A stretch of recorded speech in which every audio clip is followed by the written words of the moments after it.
মুখ্যমন্ত্রীর প্রশাসনিক সভা সফল করতে চন্দ্রপুরে তৃণমূলের প্রস্তুতি বৈঠক।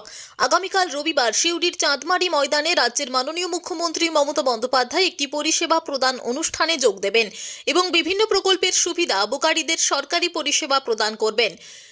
মুখ্যমন্ত্রীর এই কর্মসূচিকে সফল করার লক্ষ্যে রাজনগরের চন্দ্রপুর কমিউনিটি হলে শনিবার বেলা 11টায় তৃণমূল ব্লক সভাপতি সুকুমার সাধু দলীয় কর্মীদের নিয়ে একটি বিশেষ বৈঠক করলেন। রবিবার মুখ্যমন্ত্রীর সেই সভায় তৃণমূল কর্মী সমর্থকদের অংশ নেওয়া বিষয়ে বিভিন্ন কর্মসূচি গ্রহণ করা হয়। তৃণমূলের তরফে ব্লক সভাপতি সুকুমার সাধু ছাড়াও উপস্থিত ছিলেন ব্লক সহসভাপতি রানা প্রতাপ রায়, তৃণমূল নেতা মলয় রায়, শরৎ মাহাতো সহ অন্যান্য তৃণমূল নেতা কর্মীরা।